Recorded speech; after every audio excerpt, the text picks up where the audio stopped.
Hi అందరికీ. దోస పిండి 4 days తర్వాత కొంచెం పులుస్తది గదా! అందుకని నేను ఇట్లా ట్రై చేసిన.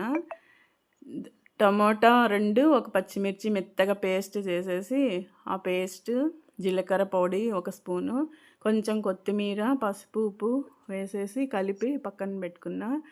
తర్వాత పచ్చి కొబ్బరి పచ్చడి చేసిన. దీనిలోకి 2 పచ్చిమిర్చి, ఒక హాఫ్ కొబ్బరి చిప్ప వేసి ఇవి 2 వేపుకొని పచ్చి కొబ్బరి పచ్చడి, టమోటా మసాలా దోశ చేసిన. చింతపండు కొంచెం నానబెట్టింది వేయాలి, ఉప్పు సరిపడా, ఒక హాఫ్ ఆనియన్ వేసి చట్నీ చేసిన. ఇప్పుడు దోశ వేస్తాను. బాగుంటుంది, ఉత్తిది కూడా తినేయచ్చు. ఎవరికైనా కావాలంటే ట్రై చేయండి. దీనిలోకి అల్లం పేస్ట్ కూడా వేసుకోవచ్చు. నేను ఇలా కావాలంటే కొంచెం అల్లం పేస్ట్ కూడా వేస్తే చట్నీ లేకుండా తినేయచ్చు. నచ్చితే లైక్ చేయండి, షేర్ చేయండి, సబ్స్క్రైబ్ చేయండి. పొద్దున్నే బ్రేక్ఫాస్ట్కి నేను ఈరోజు ఇది చేసిన. 2 దోశ వేసుకున్నాం.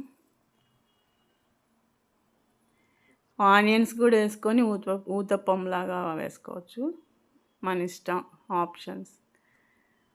నెక్స్ట్ మా ఇంట్లో ఈరోజు మధ్యాహ్నం లంచ్కి వచ్చేసి కాకరకాయ మెంతిపప్పు, కాకరకాయ ఫ్రై ఉంది యూట్యూబ్ ఛానల్లో, కావాలంటే ఎవరైనా చూడండి. మెంతిపప్పు కూడా ఉంది, షార్ట్స్లో ఉంది, ఫుల్ లెంత్ వీడియో ఉంది.